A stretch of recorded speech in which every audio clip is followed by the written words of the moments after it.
Hello people, it's your Osman back again with another video. Manchester United beat Reading 2-0, 5 wins out of 5 for Ole Gunnar Solskjaer. Probably the worst one of the 5. However, there were quite a significant amount of changes. We will touch upon that shortly. Just before I go into this video, just want to say, for those of you that saw it, I was actually on MUTV this morning prior to the game. Basically what happened was they had like a competition sort of thing going on where a fan can get their video on the preview for the game. So basically talking about their dream team 11, and then yeah, they showed a clip of me at the end as well, which is absolutely amazing. The reason I mentioned that, I just want to give a special shout out to my brother Wasim, because it would not have been possible without him, to be honest with you. And yeah, just the support from him and from you guys. I know I've said it on previous videos, but I just want to reiterate that I'm so grateful for the support. I know I don't have the best of, not the best, I don't have the biggest of fan bases, let me get my words right. I don't have the biggest of fan bases, but the people that I do have honestly stuck by me through thick and thin. Obviously me not making videos, me making videos, that kind of thing. So honestly, I'm really grateful for everyone who drops a like, subscribes, and just shows love in the comments. Really, I know some of you have literally been there since day one and you have always commented and stuff. So yeah, I just want to say thank you. I can't believe I was on MUTV. I genuinely can't even believe it. I'm literally just a guy who makes videos in his room. So yeah, it's a massive thing. And yeah, to be fair, I don't think it's sunk in really, to be honest with you. But that aside, let's get into the match analysis, so to speak. No, I was just about to go sick then, but I'm not. I'm going to keep composed as much as I possibly can. Okay, first and foremost, when the lineup came out, I was not happy at all. Firstly, I was not happy with the fact that Mata was playing. If you watched my reaction to the game against Newcastle, you would realise that I was not happy with Juan Mata's performance at all.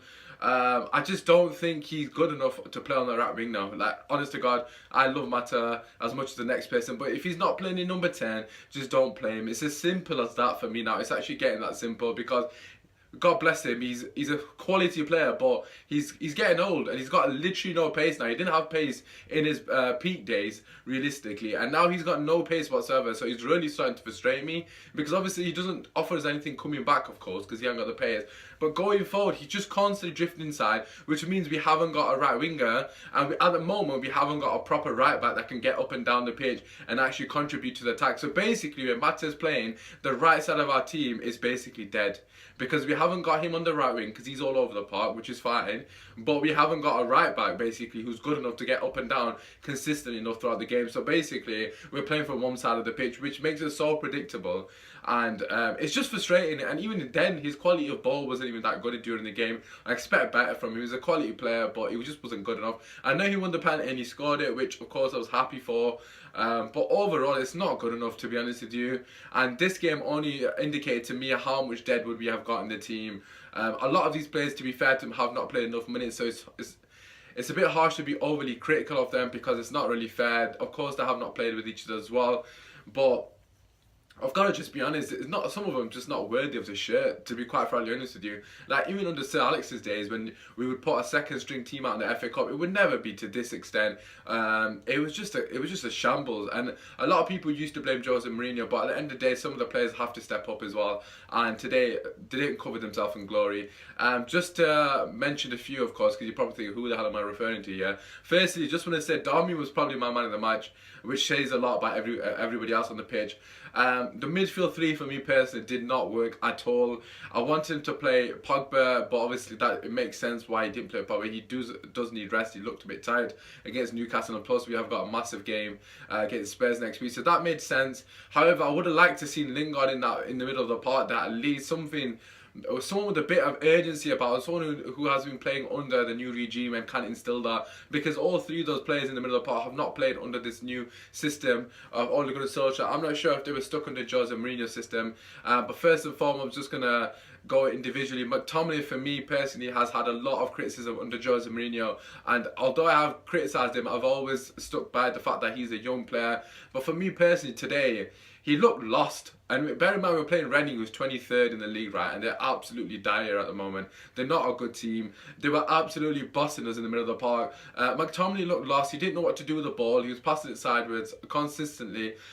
He didn't press. He didn't know when to press. There were so many incidents when he just stood off the players. Again, reminiscent of Jose Mourinho's era. It was very Jose Mourinho-esque performance, if I'm being quite frankly honest with you. No one was pressing the ball. There was no intensity. There was no quick movement off the ball. There's no interchange of play. So I'm not going to sit here and pretend that it was a good performance because it's Ole Gunnar Solskjaer. That would be very much hypocritical of me, and I'm not going to do that. So yeah, McTominay didn't really do much for me. If anything, he was below average. I think Pereira was just about average. I thought he was absolutely shocking as well. Just similar to McTominay, didn't press the ball, no intensity, didn't move the ball quickly, passed the ball away a lot. Just a lot of poor decisions throughout the whole game. Held onto the ball a lot, something we criticised Matic of doing, and I think Pereira didn't really cover himself in glory. And Fred was the best out of a bad bunch in the middle of the park. I thought he had good moments in him. However, overall, again, he was very poor, very sloppy on the ball. Intensity was okay by him. He was the only person on the pitch, and I reiterate this point, that literally the only person on the pitch pressing the ball. Lukaku wasn't pressing the ball. Sanchez was not really pressing the ball. Mata, of course, was not pressing the ball. So Fred, in that sense, did okay. He put a couple of decent passes for Lukaku. He didn't make the most of them. There was one that Fred played to McTominay, a bit further up the pitch, which McTominay did really well with too. I think he laid it off to Sanchez to shoot. That was the only bit of play I can remember throughout the whole game that we played okay. There was other moments, in fact, when we played on the left wing, but in general, it's against Reading. I was expecting us to hammer them, I'm not going to lie, regardless of what team we played at. So Fred was the best of the bad bunch in the middle of the park, but even then, he got substituted because his performance wasn't really setting the world alight. And to be honest with you, at the moment, he looks so far off the pace, and he literally does not look good enough to be playing week in, week out in the Premier League. If you can't put in a stellar performance against Reading, then you need to be worried, to be quite frankly honest with you, because they're a poor team, like I said, and of course they're a championship team. Anyways, moving on to the front three, Alexis Sanchez for me was actually the best out of the front three. I know Lukaku got his goal, and to be fair to Lukaku, he took it very, very well. In saying that, they didn't get much service, so I'm not going to be overly critical of both Lukaku and Sanchez. But I thought Sanchez had some good moments. He did pass the ball away on a couple of occasions, but overall I thought he was quite neat and tidy. Yes, he does look like he was coming back from an injury because the pace wasn't there. I know a lot of people, in particular Mark Goldbridge, has been going sick at Sanchez. I'm not 100% sure why. I don't think he was that bad. I still probably would have given him a 7 probably out of 10 because from what he had to offer, so in what he had, basically what service he got, I thought he did quite a good job of it because he had no support. Lukaku was quite difficult to play with, as you can tell, and the midfield was absolutely shocking. I think I could have done a better job than some of them in the middle of the park today. So in that sense, I thought he did okay with what he got given. He played a fantastic pass, literally split the whole defence through for Lukaku, rounded the keeper and finished very professionally and very, what's the word? Consistently? I don't know. Ruthlessly. Anyway, so yeah, regarding Lukaku, again, he's not better than Rashford, just to keep it short and simple. However, it's good to see he scored again. 3 out of 3 for him. But yeah, just to quickly touch upon Sanchez, he did go off the pitch. Solskjaer has said that he was just feeling his hamstring, hence why he came off, which is fine. Again, people criticise him for coming off the pitch. Why would he stay on the pitch and get injured? That doesn't make sense.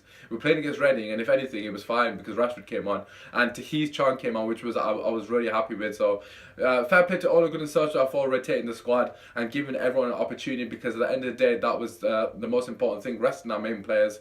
And yeah, so I was absolutely buzzing to see Tahith Chong. He had a couple of decent moments. It's just exciting to see him. It was obviously his debut as well. Yeah, so in that sense, we had a few positives. Obviously, Lukaku scoring is a massive positive because it helps build his confidence. Sanchez getting a good assist. And yeah, just Lukaku as well. I know people are criticising him, but he didn't really get much service today, so I'm not going to say anything bad about him. And like I said, he had the one opportunity, well, he had a couple of half opportunities, but the one clear-cut opportunity he got, he took it, and he took it really well. So fair play to him. Moving on to the defence. I'm trying to remember, Delo at right back, for me personally, did not do enough. Coming back to the Mata situation, I said that Mata doesn't have a proper right back there. That's why it's just standing out even more how bad his performance is.